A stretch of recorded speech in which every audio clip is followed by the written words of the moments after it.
और दूसरी आपसे गुजारिश करना चाहता हूँ कि आप कश्मीर के सिटीज़न हैं, आप पाकिस्तान के सिटीज़न, आप ग्रेट ब्रिटेन के भी, यूके के भी सिटीज़न हैं। आपकी ज़िम्मेदारी है कि आपको यहाँ के लोकल लॉ उसको रूल्स को अबाइड करना चाहिए, because you are also responsible citizen of Great Britain.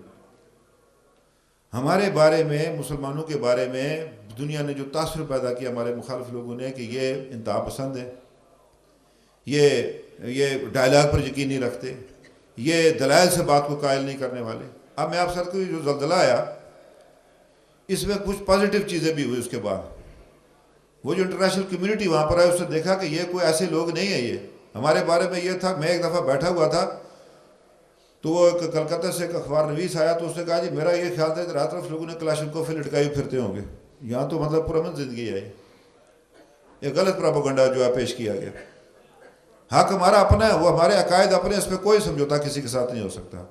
लेकिन हमारे बारे में जो बुरा प्रोपेगेंडा है, हमारा टॉलरेंस, देखिए अब ज़ल्ज़ला आया, आप लोगों ने बड़ी मदद की हमारी, इसी सोसाइटी से ताल्लुक़ रखते थे, पाकिस्तान के लोगों ने बड़ी मदद की। लेकिन अफसोस है वो हम दुनिया को दिखा नहीं सके कि इस सोसाइटी का ये भी एक फेस है, ये कितना खूबसूरत है, ये फेस, ये कितना अच्छा फेस है, कितना पोलाइट फेस है। ये दुनिया को पता चलता कि भाई औरतों ने मतलब आज़ाद कश्मीर में, मीरपुर में, कोटली में अपने जेवर उतारे, बेचे, दिए। वो जिनको हम उधर क्या, हमारी तरफ एक मखसूस तबका जिसको बर्गर फैमिली कहते हैं, वो नरम नाजुक से बच्चे फैशन वाले, उन्हें अपने मोबाइल बेचे, अपनी घड़ियाँ बेची, खुद आए उस तकलीफ़ के अंदर, लोगों की मदद की उन्होंने। तो मैं अर्ज़ करना चाहता हूँ, ये अगर आप ये यहाँ पर इस तरह का आपका होगा तो बखुदा आपका ये जो मैसेज है ये दुनिया में जाएगा, और इसको परले कश्मीर, आज़ाद कश्मीर के लोग, उनके लिए भी ये बेनिफिट होगा इसका। जितनी किसी, देखें बात यह है, आयरिश कम्युनिटी है ना अमेरिका के अंदर, वो बड़े बासर है, और आयरिश कम्युनिटी जो है उन्होंने आयरलैंड के हवाले से हमेशा इंग्लैंड को जिज करने की कोशिश की, यूके को अपना जो है वहाँ पर जगह अपना केस बयान करने के लिए। आप एक स्ट्रांग कम्युनिटी है ब्रिटेन के अंदर, कश्मीरी कम्युनिटी, आप भी वही काम करें कि आपका भी यहाँ फॉरेन ऑफिस के साथ लिजान हो, आपका भी लोगों का अमेरिका लिजान हो आपका, इसलिए कि आप इस ऐसी जगह पर हैं। आप अल्लाह के फज़ल से आज हमारे बच्चे पढ़े लिखे बैरिस्टर हैं, हमारे इंजीनियर हैं, हमारे इतने, हमारी बच्चियाँ मतलब इतनी आला तालीम याफ्ता हैं ब्रिटेन के अंदर, कोई प्रॉब्लम नहीं है उनको, उनको कम्प्लेक्स नहीं है अल्लाह के फज़ल करम से। हमारी नई नस्ल को पहले था, परेशानी होती थी, तो ये सफ़ीर बन सकते कश्मीरियों के, आज़ाद कश्मीर के, पाकिस्तान के, मुसलमानों के। तो ये मेरी आपसे गुजारिश ज़रूर है कि अपना ऐसा सॉफ्ट इमेज पैदा करें कि जिससे जो है उसका असरात जो है वो मरतब हो सकें। तो मैं आखिर में एक गुजारिश करना चाहूँगा, अल्लाह फजल से बड़ी बेहतरीन शानदार टीम है, लोग तरह तरह की बातें करते हैं। अल्लाह के फजल से तारिक फारूक साहब हमारी जमात के अंदर एक ऐसा अनमोल हीरा है जिसका कोई मिसाल नहीं पेश की जा सकती, अल्लाह के फजल से। और मुझे फ़ख्र है इस बात पर कि तारक साहब जैसे जो साथी जो है ना हमें दस्तयाब है। शाह गुलाम कादर साहब भाई हैं, नूरीन है, मेरी बहन है, शाह साहब हैं, मतलब है ये, मतलब बात यह है कि शाह साहब बैठे हुए हैं। बात देखिए, बात करैक्टर की होती है। शाह साहब मेरी तरह सफ़ेद पोश आदमी हैं, इनको खुर्शीद शाह ने फ़ोन करके रात को 50 लाख रुपए की ऑफ़र की कि आप अपना वोट दे दें। उन्होंने कहा मैं अल्लाह ने डालता हूँ तुम्हारे 50 लाख।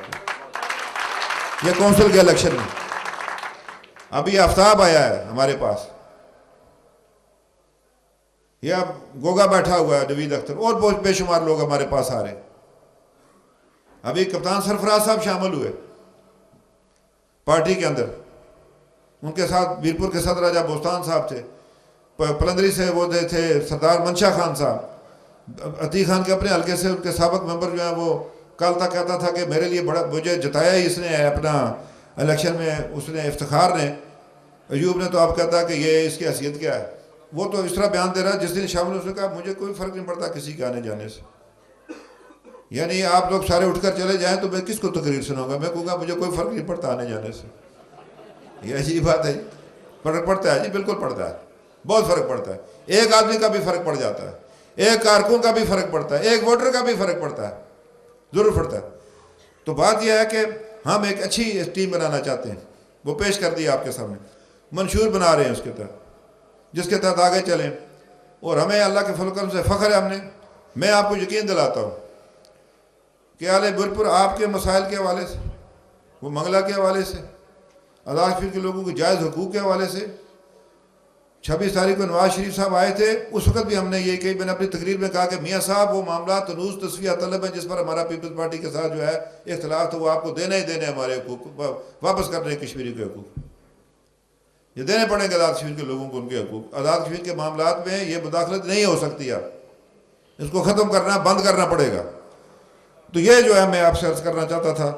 तो आखिर में बस वो एक शेर है कि उसे इख्तिताम करता हूँ कि अपनी तो कोई बात भी हमने नहीं कही, यूसुफ की बात मिस्र के जिंदा की बात की, आवारगाने दश्त वफा या तो चुप रहे और बात की तो कूचा जाना की बात की। आपका शुक्रिया जनाब।